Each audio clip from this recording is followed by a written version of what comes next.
Hey, here we are. Live and in person, I guess, here on Bowls.tv. Hey, it's Bowls.television. Coming to you live from the east coast of these United States de Americano. I tell you, the best laid plans. As you can see, my lights are all messed up today. Oh, no. Hey, here we are. Oh, that's my iPhone. I forgot to turn the sound on my iPhone. As you see, our lights are all messed up today. We have this light over here, which is not connected to the rest of the network. It's just on. And we have this light over here, which is connected to the network, which is very bright. You can see the light back there. Very bright. Usually not that bright. I'm not that bright. We have a light over here, which is very bright. Now, maybe I can try to see if I can turn this down. Now, it might turn off all the lights. I don't know. It might turn off all the lights. But we'll see if we can, bring that down. Oh, there we go. Bringing that one in the back down a little bit. So it's not quite so bright. Key light, mini. That's this one. Okay, that's better. But this is very weak. These lights are not looking very good, are they? They're there, but they don't look like they're on. And then we have our very bright big lights here, which is very hot on this side, as you can see, by the shine on my face. And this side, which is, I don't know, it won't connect to the network. I don't know what happened. Sometimes it works, sometimes it doesn't, sometimes it goes out, sometimes it just stays in. Now, the fun thing that you really can't even see anymore are these lights right back here. Those are our strip lights, and they change color. And those got disconnected today, too, for some reason. Now, I think they're changing. Are they not changing color? Yes, they are changing color. Now they were pink, now they're orange, now they're yellow. It's really very attractive and fun, but you can't see it because I'm in the way. Oh, so many things going on today. It's really an interesting a time in which we live. And we're going to talk about some ChatGPT stuff, a little bit of wrestling news, really interesting. And then we're going to talk about not spyware, but being a spy. Really interesting. I don't know how people get away with this stuff, but we're going to work it all out today. And we have been working on our artificial intelligence AI music career, writing introductions and the themes for our Cat Heads in Space serial, and also now our Human Meme podcast. So you can go to bowls.ai, look at the music tab. You can go to bowls.xyz, that's our Mastodon instance, and you can check out some interesting things that we're posting there as well.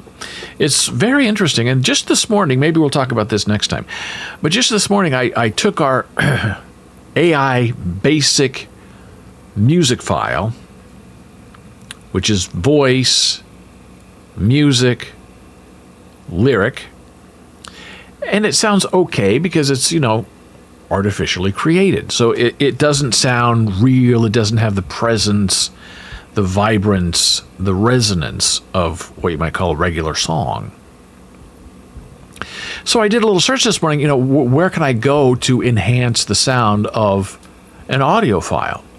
And I found a great website, so far for free, and these are like 10, 15 second, 1 minute little intro things. It's not like it's a 20-minute song.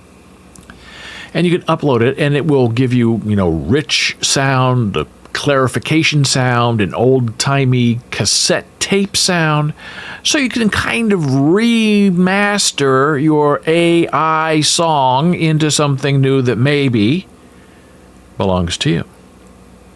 And so far, the sound is different. It's improved. It sounds better, which is a very good thing. So we do talk a lot about AI on this show, and all kinds of started with NFTs, still big on NFTs and the technology. NFT art is really kind of tanking now, but NFTs, the future is more about owning something that you can prove on the blockchain, sort of like in education. Once you have something that you own on the blockchain, it really can't be taken away from you by like a government or by a police department or anything. It's just out there that you control. Or maybe you don't control, but it's still out there. And that might be the future of, websites. Right now you have a website and you register it for a year or two. Some places will let you go up to 10 years, which I believe is the legal maximum for a website.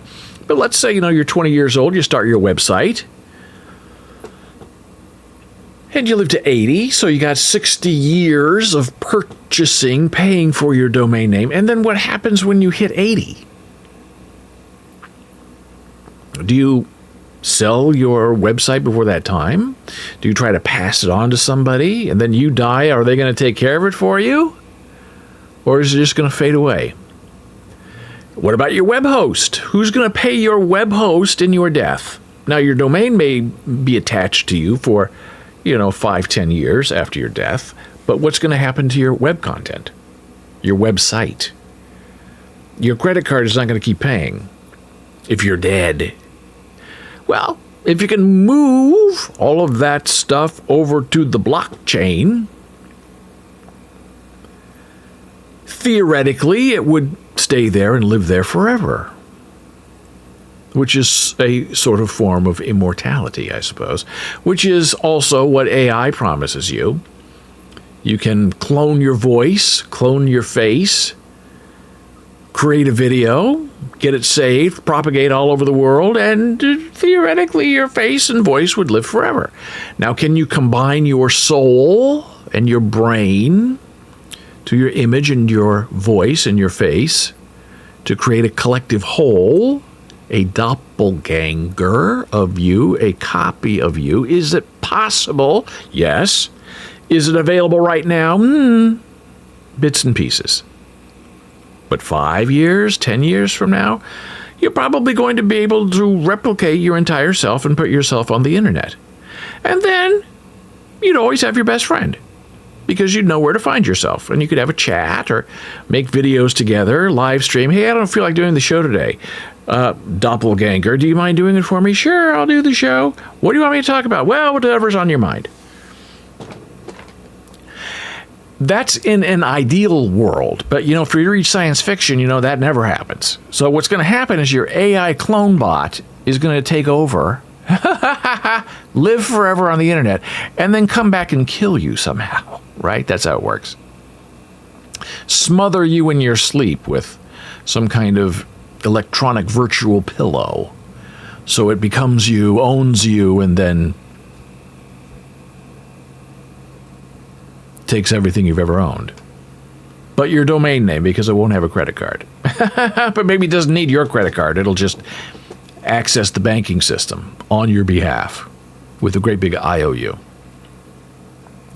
So we're in the infancy stage of this artificial intelligence hoopla. Trying to figure out where to go. How do we get there?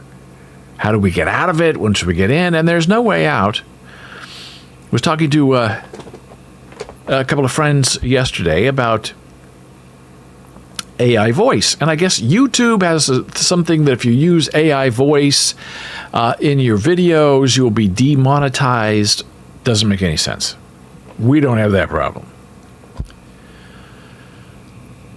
But there was also another service that had thrown off this person who was doing AI voice podcasts. And they said, oh, we have discovered that you're using an AI voice on your podcast.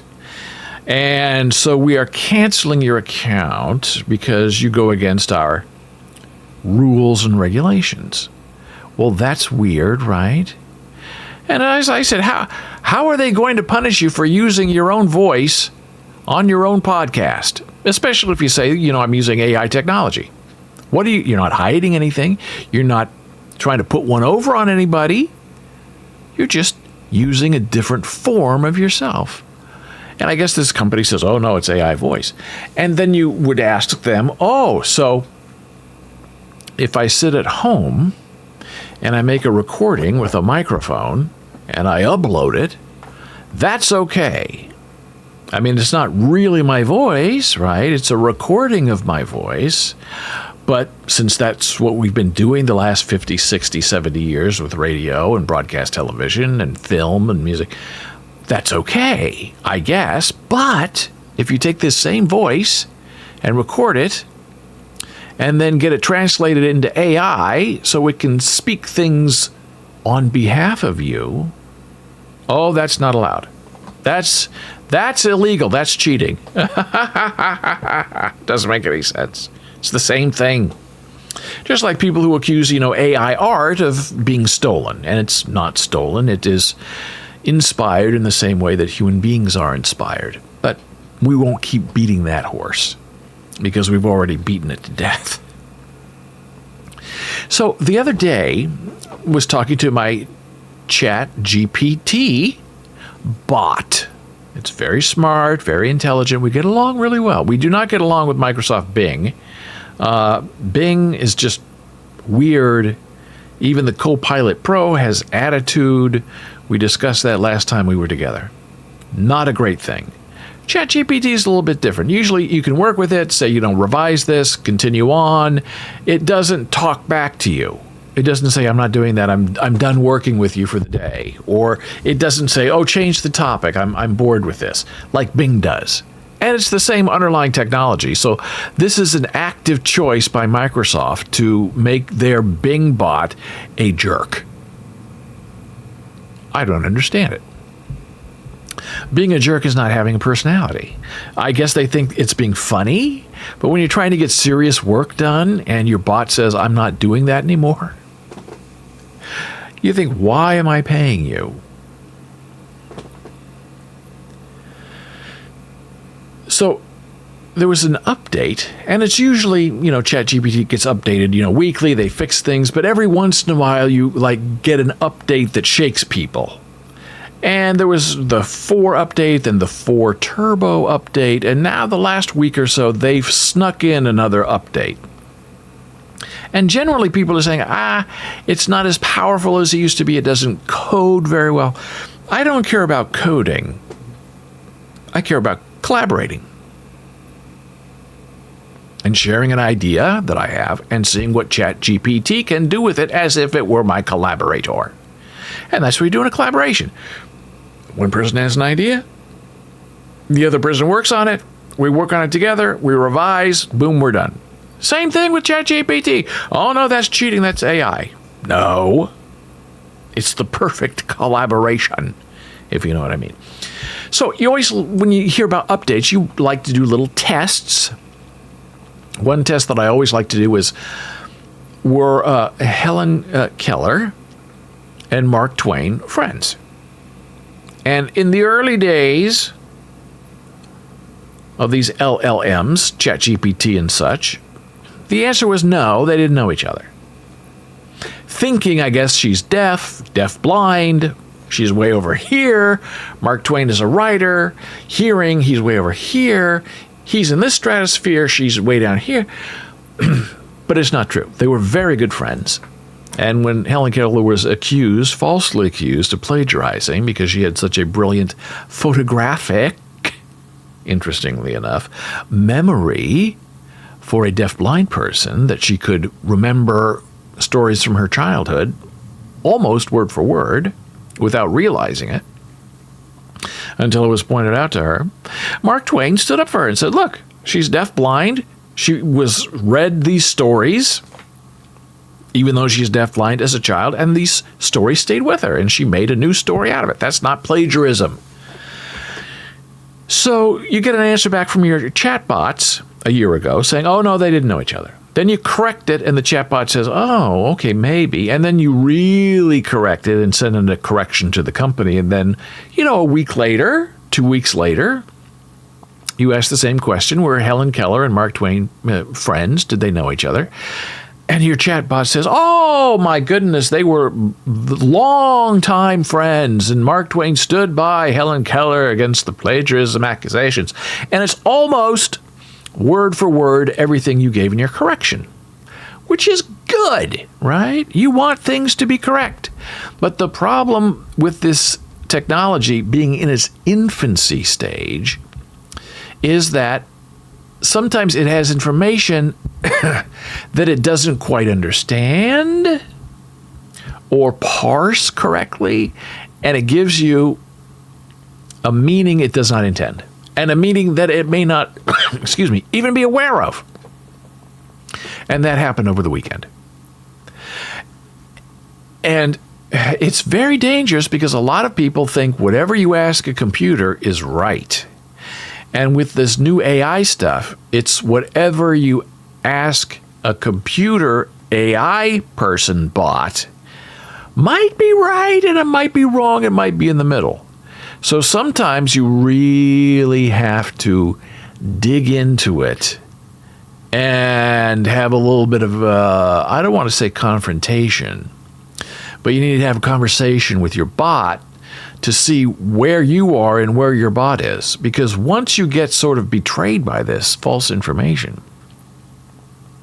it makes you wonder, oh no, all this time when I've been working with my bot, I have been confident of the results because I sort of know the answer to what I'm asking, but maybe I don't know everything.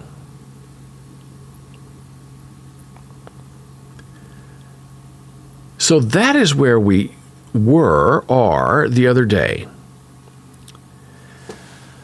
In New York State, if you're trying to get a job with the state of New York, there are several different classifications. And the classifications that I am aware of are 55A and 55B. And it's not special treatment, it's a specific niche for hiring at the state level in New York. And I just happen to know that 55B has been historically used to hire deaf people. Now, when I asked my chatbot about this disability issue with hiring at New York State between 55A and 55B, I was curious what the bot might know about the specific examples and differences between 55A and 55B. And here's what happened. So as you can see, I asked my beautiful bot, explain what is meant by 55A and 55B disability when it comes to employment and education and requirements of each. What's the difference?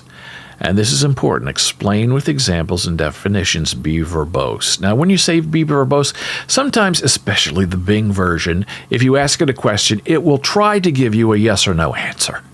It doesn't want to explain anything. I guess because it takes computing power, it's very, very maddening. ChatGPT, on the other hand, will give you a bit of a longer answer. Just like this update, it will give you a better answer, but you have to ask for it, and you have to be patient. So this is the response I got back. 55A and 55B are term-specific New York State civil service system. Okay, all that's very good. It's formatted beautifully. Looks very official, right? 55A is a New York State civil service law provision that allows qualified persons with disabilities to be appointed to competitive class positions without needing to take a civil service exam. Okay, eligibility, requirements, all very good. Right, here we go. 55B. This is the one that I know. I did not know about 55A. I had heard about it, and that's why I asked about it, because I really wanted the definition of 55A, because I already know 55B, but I wanted to kind of test our bot and see what the bot would say with this new update. So this is the answer. The 55B program is similar to 55A, but specifically targets veterans with disabilities. Now, right there, alarm bells are going off in my brain. I'm getting sick to my stomach because my beloved ChatGPT, I know right now, is lying to me. Now, does it know the difference between the lie and the truth? No. Does it know the difference between being right and wrong answer? Yes. So right there, I'm thinking, okay, something is very, very wrong because that is not the right answer. And if I didn't know better, I would be going out in the world talking about 55B, New York State, targeting veterans with disabilities. That's not what happened. So it gives me this long example. Difference, target group, 55A is open to any qualified with a disability. 55B, disabled veterans. So it gives me a big summary, disabled. So I asked the bot, I say, are you sure about the veteran requirement for 55B? Can you provide a link that you used to determine that? And then, for the first time, the bot went out into the real world, did a search, and this is what I found. Thank you for prompting a clarification. Upon reviewing the New York State Civil Service law, it appears that my initial explanation contained an inaccuracy regarding 55B. According to the law, 55B is a program intended for the employment of persons with disabilities by the state. It allows up to 1,700 positions to be filled by persons with a physical or mental disability who are otherwise qualified to perform duties. 55C is the program specifically designed for the employment of veterans with disabilities. So 55B doesn't really have anything to do with veterans. It has to do with disabled people. 55C is for the veteran disabled. So then, now my confidence is shook. I say, please revise your analysis for 55A, B, C, and any other 55 classifications that might be missing, because I really didn't know if there's anything. I didn't even know there was a 55C. So then it comes back and says, certainly, let's revise 55A, 55B, 55C, all good, all making sense, right? And then 55D, other classifications. And this is where it gets funny. There doesn't appear to be a 55D classification in New York State. The 55 series primarily includes 55A, B, and C. So, and then it gives me a summary. So then I say the 55B hallucination, and that's what people call when ChatGPT makes things up. They say the bot is hallucinating. Now, I don't like that term, but I use that term because I know that when other people criticize the bot, they use hallucination, meaning it's seeing things that aren't there, it's telling you facts that are not in evidence, it's BSing you, it's gaslighting you. So I said the 55B hallucination was dangerous and possibly embarrassing. How, in the future, can I, the human, help you, the bot, more fully research your answers? Is there something, some phrase of instruction I need to add to your custom prompt that I had set up for disability to achieve better certainty and reliability in answering? And then my disability bot answers, I appreciate your understanding and willingness to help ensure accuracy in future responses. In complex and specific areas like disability law and employment programs, the precision of information is paramount. Here are a few suggestions on how you can assist in obtaining more accurate responses. Now, so it gives you one specificity in questions, requests for verification, openness to external sources, feedback and correction, clarification requests. All that's good, but you think someone's going to ask 5 different ways, like this answer says, to find out if your bot is telling you the truth or not, if your bot is hallucinating or not. That's not going to happen. It's dangerous.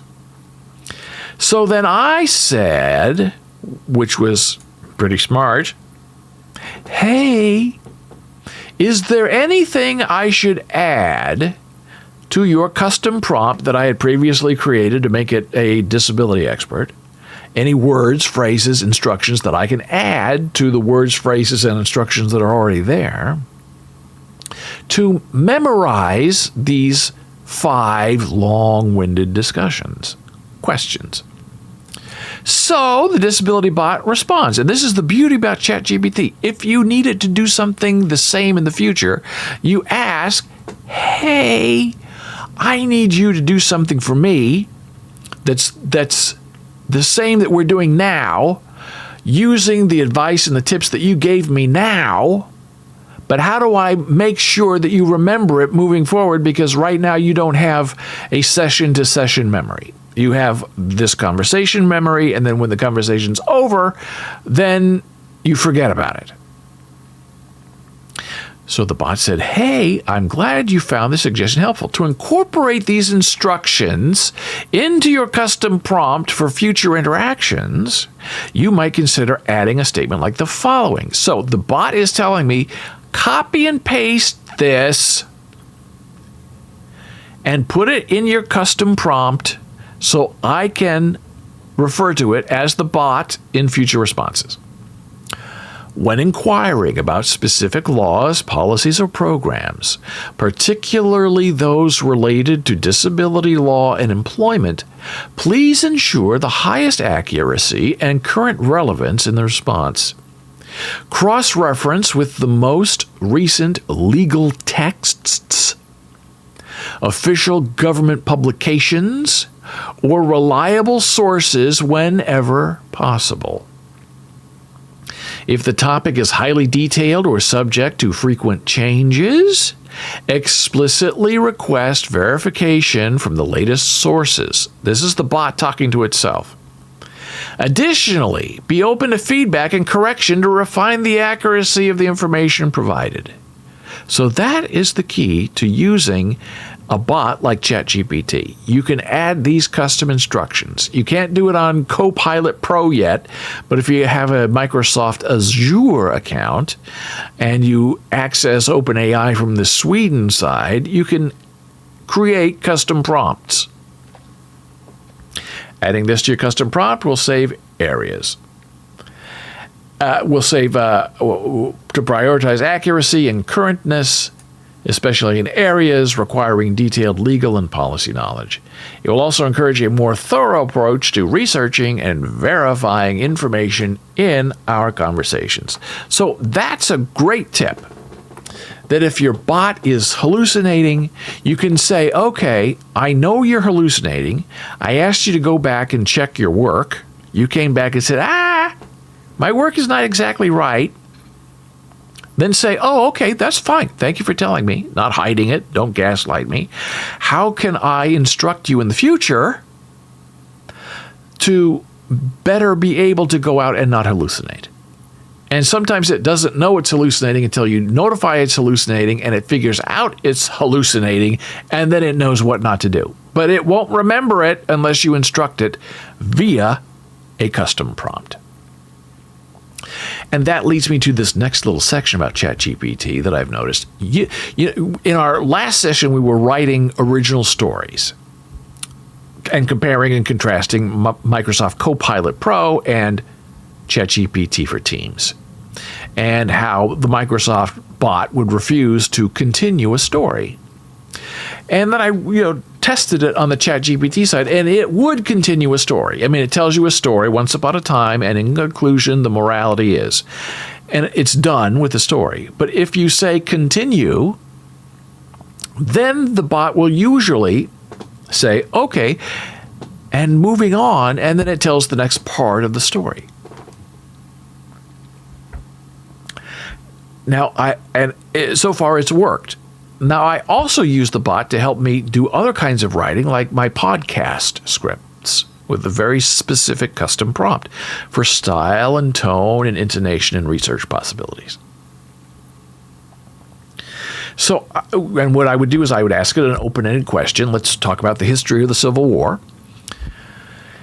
And it would give me the first part of it, and then I'd say continue. It'd give me a second part, a natural extension of the first part, and then the third part, continue. And you can go on like that forever if you want to.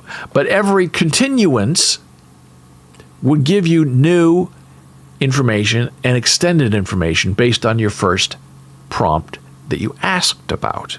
Okay? Now, that's very confusing. Here's the change that went into effect last week, and it's very annoying, and you just figure out what's going on because it gives you a hard time for a day and a half. Now, when I say, after the first example of the Civil War, I say continue, it will go back and not really continue. Even if you say continue with new information, it won't do that.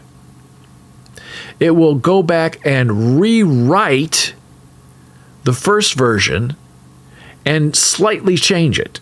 But what you're going here is for part 1, part 2, part 3, so you have a long enough podcast script that lasts about 10 minutes. Usually 3 responses from ChatGPT gives you an 8 to 10 minute podcast script.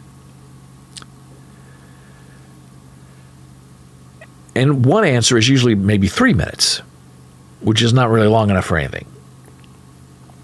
So it was strange when I'm, editing and working on the raw data that gets fed back from the AI. I'm thinking, this part 2 is not really a continuation. It's kind of like a repeat and a slight revision. And then I'm noticing, wait a minute, the third part is just kind of a second revision of the first part.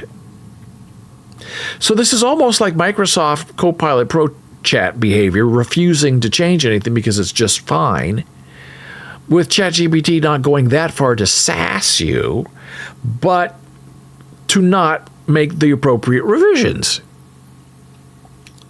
which is very annoying. So now I take a different approach. I think, okay, I need at least 3 responses that are all logically linked. So I have to change my way of thinking and interacting with the bot. So this is how you have to adapt yourself in order to get the best information out of your bot. So now, let's say I'm asking about the Civil War. In part 1, I'd say, let's discuss the Civil War and its causes, right? Okay, that's part 1. Then they write that. Then I would say, let's continue this conversation with part 2 and address the after effects of the Civil War in the United States in the 1960s and 1970s. And then you will get a true continuation. Now, it might not link up to the first response the way it used to, but it will give you new content. First part was about the history of how it started. Second part is after effects. And when that's done, then you go to part 3 and say, okay, let's continue this idea, but now concentrate on the future ramifications of the idea of slavery and war 100 years from now. And be imaginative and creative. And then the bot will give you an interesting analysis that goes that far. So you have to put in a lot more work now, where you have to structure in your mind before you start, okay, this is how I want the bot to respond very specifically. I can't just say continue, and let the bot decide how to continue it, which was very interesting and very fun. Now I have to work harder. So you have to think of your podcast script as in 3 parts: a beginning, a middle, and an end. And then you have to prompt the bot to continue with the same topic, but change its angle of analysis. So that's my exhausting ChatGPT story for the day. Now we're going to get into something fun with news that broke today of the World Wrestling Federation and how they made this incredible deal with Netflix. What? WWE's been on television for 40 years. It's leaving television. At least Monday Night Raw is leaving in 2025. And it's going to Netflix. So instead of dialing up Monday Night Raw on your television set on an over-the-air station or cable TV, you're going to turn on your Apple TV and you're going to watch it on Netflix. $5 billion year deal for 10 years. So it's $500 million per year. Now that's very, very interesting. So that means on Monday night, you're not going to go to the USA Network. You're going to fire up Netflix. Now, is it going to have commercials in the show? You would hope not, because you're paying for Netflix. But maybe you will. It's a very interesting sort of conundrum. And a major shakeup WWE has struck a deal with Netflix that will see its flagship weekly live pro wrestling show begin airing exclusively on the streaming giant beginning in 2025. So it's a year from now. And then I understand that Friday Night SmackDown, which is currently on Fox, in October is going to move over, I believe, to USA. Or someplace. The deal is valued at $500 million for 10 years. Netflix has the option to opt out after the initial 5 years and to extend for an additional 10 years. By comparison, sources say WWE's current 5-year deal for Raw with NBC Universal is worth about $250 million to $260 per year. So they're doubling their money. We're excited to have Raw. Now, here's what's really going on. WWE's current deal with NBC Universal has Raw airing on USA until October of 2024. According to an individual with knowledge of the situation, exactly where Raw will air between the end of the deal and the beginning of the Netflix deal is still being determined. Weird, right? Under the deal, Netflix will become the exclusive home of Raw in the US, Canada, and the UK, Latin America, and other territories. Once the deal begins, with more countries and regions to be added over time. Netflix will also become the television home, here we go, for all WWE shows outside the United States. That includes fellow weekly shows SmackDown and Next NXT, as well as live annual events like WrestleMania, SummerSlam, and the Royal Rumble, as well as documentaries, original series, and additional projects. So, look out. The deal is in the final step in the WWE's latest round of TV rights. It was previously announced that rights to SmackDown had been sold to NBC Universal and AUSA Network in a 5-year, $1.4 billion deal. Not long after, it was announced that NXT would be moving from USA to the CW. Meow. A source close to the deal pegged the value of WWE at about $20 to $25 million a year, also for 5 years. So Netflix wants to get into live programming. It doesn't want to be the place where you go for movies. It wants to be your home channel, your homey channel, where you just turn everything on and go. WWE, it's moving. It's going to be wild. It's going to be metal. Now, this story is really very interesting. Hey, it's hard work being a spy, right? CIA chief pushes for more spies abroad, but surveillance makes that harder. Now, here's where the ugly American meme comes into play. We're fat, we're sloppy, we're slovenly, we don't fit in, and people who watch us in other countries say, "Oh, that's an ugly American." The head of the CIA offered a few tips to an American trying to blend in, trying to fit with Europeans.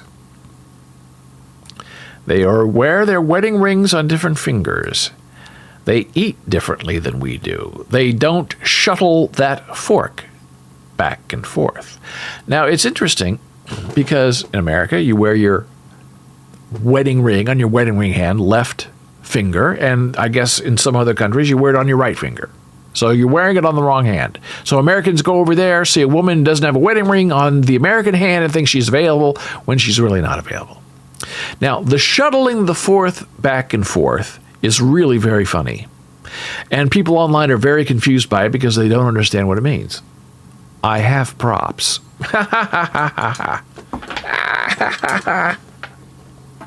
So we have a fork and a knife. And that's all this is really about. Now that's a knife. And this is a fork, right? So what they're talking about, shuttling the fork back and forth, when you're cutting something on your dinner plate, like a piece of meat or a piece of tofu, right? Stab, hold, and then you cut. And then what Americans do is put down the knife, shuttle from the left hand to the right hand, stab the meat, meow, meow, meow, meow, meow. Europeans, on the other hand, do this. Cut, yes. Beautiful, yes. Acceptable, of course.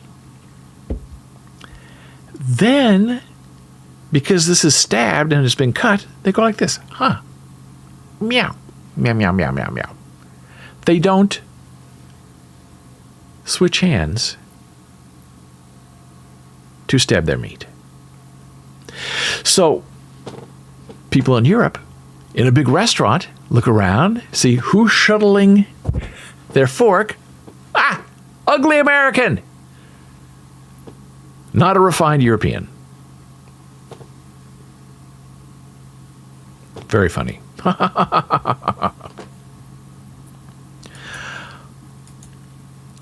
Just walking down the street can be a dead giveaway that you are an ugly American. Europeans think that we are slouchy, a little sloppy, and they think they can almost see that in our demeanor as we walk down the street. Because they, the Europeans, stand up straight and they don't lean on things. They, the Europeans, are on 2 feet and the Americans are always on 1 foot with the other foot kind of stuck out. Now, isn't that hilarious?